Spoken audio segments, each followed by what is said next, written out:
Hello mga kapatid, kumusta po? Mapagpalang umaga sa inyong lahat. So tayo po ulit ay mag-aaral ng salita ng Diyos at pinamagatan po natin ang ating morning devotion na Surrounded by God. Ang verse po natin ay mula po sa Psalm 125 verse 2. Ang sabi po, "As the mountains surround Jerusalem, so the Lord surrounds His people, both now and forevermore." Amen. So, basahin po natin dito sa ating Our Daily Bread. In a busy airport, a young mother struggled alone. Her toddler was in full tantrum mode, screaming, kicking, and refusing to board the plane. Overwhelmed and heavily pregnant, the burdened young mother finally gave up, sinking to the floor in frustration, covering her face and starting to sob. Suddenly, 6 or 7 women travelers, all strangers, formed a circle around the young mother and her child, sharing snacks, water, gentle hugs, and even a nursery song. Their loving circle calmed the mother and the child, who then boarded their plane. The other women returned to their seats, not needing to discuss what they had done, but knowing their support had strengthened a young mother exactly when she needed it. This illustrates a beautiful truth from Psalm 125. As the mountains surround Jerusalem, says verse 2, so the Lord surrounds his people. The image reminds us of how the bustling city of Jerusalem is indeed flanked by surrounding hills, among them the Mount of Olives, Mount Zion, and Mount Moriah. In the same way, God surrounds his people, supporting and standing guard over our souls, both now and forevermore. Thus, on tough days, look up unto the hills, as the psalmist puts it in Psalm 121 verse 1. Ang sabi po doon, I lift up my eyes to the mountains. Where does my help come from? Tuloy natin sa verse 2, sabi po, my help comes from the Lord, the maker of heaven and earth. God awaits with strong help, steady hope, and everlasting love. So, when we face tough days, always remember that we are surrounded by the comforting love of our Lord. Amen. So, dito po sa ating story sa Our Daily Bread, merong isang young mother na siya, heavily pregnant na daw. So siguro, let's say, mga 7 months na siguro, pataas. At meron pa siyang kasamang toddler na nagtatantrum. So, sisipa, sumisigaw, umiiyak. Tapos nakikipag away siya sa nanay niya, ayaw niyang sumakay ng airplane. So, yung mother, sa sobrang pagod niya siguro, sa sobrang frustration, kasi buntis pa, may toddler pang kasama. Alam naman natin gaano kalikot at kakulit ang mga toddlers. Sumuko na siya, umupo na lang siya dun sa sahig, tapos umiyak na siya. So, nung nakita yun ng mga tao sa paligid nila, merong 6 or 7 women na pinalibutan sila na magina na nag-offer ng snacks, ng water, yung iba niyakap siya. Tapos meron pang kumanta ng nursery rhyme para kumalma yung anak niya, So, in the end, nakaboard pa rin naman sila ng airplane. So, marami tayong nakitang ganitong scenario. Alam naman natin na kumaga nakakapagod talaga pag merong toddler tapos buntis pa. So, may mga pagkakataon na nakaka-frustrate talaga. Even sa yung mga tao sa paligid nila, alam nila yung pakiramdam. Yung mga babae na yun na tumulong, siguro yung mga nanay din sila, nakaka-relate sila dun sa sitwasyon nung young mother na nakita nila. So, alam nila kung gaano kahirap yun. Alam nila kung gaano ka-frustrating yun. Kaya, tinulungan nila, nang walang pag-aalinlangan. At after na kumalma nung dalawa, at nakasakay na sa airplane, balik na sila sa kanya-kanyang na parang wala nangyari. So, maraming beses sa ating buhay, na yung minsan yung mga situation na iniisip natin or yung mga ideal situation na gusto nating mangyari, hindi nangyayari. Ano po?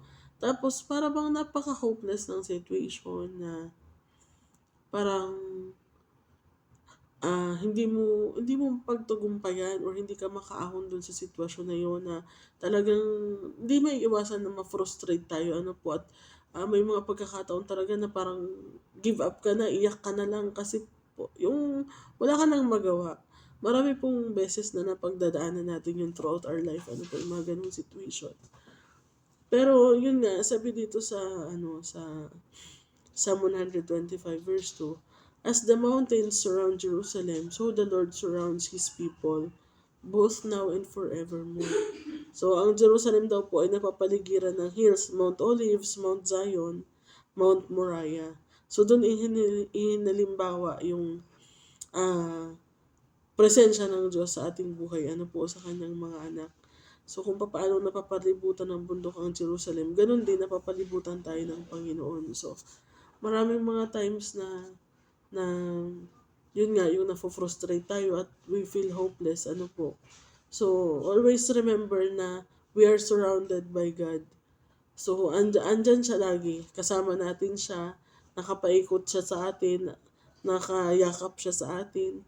Yung katulad dito sa nangyari sa young mother, ano po, na yung comfort na nais ibigay sa kanya ng Panginoon ay ibinigay sa kanya sa pamamagitan ng strangers, yung mga tao dun sa airport na hindi naman niya kakilala, ano po. So, ganun po ang ating Panginoon, ano po. Nasa lahat ng dako siya, sa lahat ng pagkakataon. At pwede niya pong gamitin kahit ano, kahit sino. To give us the help that we need, ano po. To help us out of trouble, ano po. So, kung andun tayo sa sitwasyon na gano'n, na parang napaka-hopeless, parang gumuho na lahat, yung parang feeling mo wala kang talagang pag-asa, hanapin natin tumingin tayo sa paligid natin, ano po. Andyan ang Panginoon. We are surrounded by Him. We are surrounded by His presence. Ay po dito, God surrounds His people, supporting and standing guard over our souls, both now and forevermore. So ngayon at magpakailanman. Kasi di ba nga promise na sa atin, hindi niya tayo iiwan, hindi niya tayo pababayaan. So sabi doon sa Psalm 121 verse 1, I lift up my eyes to the mountains. Where does my help come from? Sa verse 2, my help comes from the Lord, the maker of heaven and earth. So, pag andun tayo sa ganung sitwasyon, lift up your eyes to the mountains na nakapaligid sa'yo. At andun ang Panginoon. Ano po? He will help you. He will He will get you out of trouble, ano po, kung ano man yung problema na pinagdadaanan mo, kung ano man yung tulong na kailangan mo, ano po. Sa mga tough days na ganun, alam natin na hindi tayo dapat matakot kasi alam natin na andyan lagi ang Panginoon. We are surrounded by His comforting love. And lagi siyang willing, lagi siyang nag-aantay for opportunity to give us the help, the hope, and the love that we need, ano po, during tough times. And kung tayo man po bilang mga anak ng Diyos, nakakita tayo ng isang tao in that situation, and nakaramdam tayo ng prompting ba ng Panginoon na tulungan mo siya, magpagamit tayo. Kasi maaaring tayo yung mountain or yung hill na sinasabi ng Panginoon, ano po, tayo yung ginagamit niya. Tayo yung gagamitin niya na magbigay, mag-extend ng tulong dun sa tao na yun or sa kapatid na yun na nangangailangan ng tulong at that very moment, ano po. So tulad nga dun sa yung mga strangers na tumulong dun sa mag-ina, tayo din always be willing and be quick to help, ano po, sa mga nangangailangan. At hayaan natin na gamitin tayo ng Panginoon to surround His people, ano po, and to give them the help and hope and love that they need. So, amen. Purihin ang Panginoon. So, kung kayo man po mga kapatid ay nasa ganitong sitwasyon ngayon, don't lose hope. alam natin na laging andyan ang Panginoon nakaantabay sa atin. Alam natin na ang Panginoon laging andyan handang tumulong sa atin. So, huwag tayo mawala ng pag-asa. Look up to the hills na nakapaligid sa atin. At nariyan ang Diyos. He will help you. He will get you out of that situation. Ano po? Manampalataya lang tayo sa Kanya and maniwala tayo na tutulungan niya tayo. So, amen. Purihin ang Panginoon. At sige po, tayo po ay manalangin. Hallelujah. Salamat, Lord. Thank you for your comforting words, Panginoon. Thank you for reminding us, Panginoon, that indeed, you surround your people, Panginoon. Lagi kang nariyan sa paligid namin, Panginoon. Hindi mo kami iniiwan, hindi mo kami pinababayaan.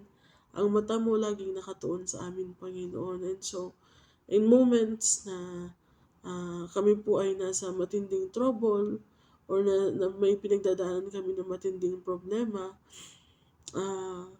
kailangan lamang namin na tumingin sa hills, Panginoon, sa paligid namin. And you will be there, O Lord, always willing to help, always willing to extend your hand, Panginoon, sa amin. Salamat, Lord. Kung meron man po mga nakakaranas ng ganitong pagsubok sa mga sandaling ito, Panginoon, nakakaramdam ng matinding frustration, ng depression, Panginoon, that they feel hopeless, Panginoon. They feel like wala na silang chance or hindi na sila makakaahon sa kanilang pinagdadaanan ngayon. Lord, remind them, O Lord, that you surround them, Panginoon. Help them feel your love. Give them hope, Panginoon, and strengthen them. At nawa ay makita niya po kayo, Panginoon, sa kanyang paligid, Panginoon. At makita niya, Panginoon, na kayo lamang po yung makakatulong sa kanya sa ganong sitwasyon. Kaya sa inyo po siya dapat lumapit, O Lord. And Lord, help us also, Panginoon, to be willing, Panginoon, na maging instrument ng iyong pagtulong sa kapwa, Panginoon. Katulad po dito sa aming napag-aralan, Panginoon, how those strangers help the young mother and her child, Panginoon. Ganun din, Panginoon, always help us to see opportunities kung saan magagamit niyo kami, Panginoon. And help us to be always willing, Panginoon, na magpagamit sa inyo, Panginoon, sa paggawa ng mabuti at pagtulong sa aming kapwa. Purihin ka, O Lord. Tunay nga po, Panginoon, na na-comfort kami, Panginoon, sa inyong mga salita, Panginoon, at hindi ka nga po nagkukulang, Panginoon. Alam na alam niyo po kung ano yung salita na kailangan naming marinig sa mga sandaling ito, Panginoon. Kaya salamat po, O Lord. Help us to trust in you, Panginoon. Help us to trust in your plans. Help us to trust in your help, Panginoon. At help us to trust that you always surround us, Panginoon, and that you will never leave us nor forsake us. Purihin ka, O Lord, and we lift up to you this day as well, Panginoon. Pagpalain niyo po ang araw na ito. I-bless niyo po lahat ng hawakan ng aming kamay. Pagpalain niyo rin po lahat ng mga tao sa paligid namin, Panginoon. At gamitin niyo po kaming patuloy na maging channel of blessing para sa ibang tao, O Lord. Salamat, Panginoon, muli. Patuloy ka namin pinupuri, sinasamba at pinasasalamatan. In Jesus' name, Amen. So, yun. Maraming salamat po sa panonood at pakikinig. Ingat po tayo sa maghapon, mga kapatid. At don't forget, you are surrounded by God. God bless po.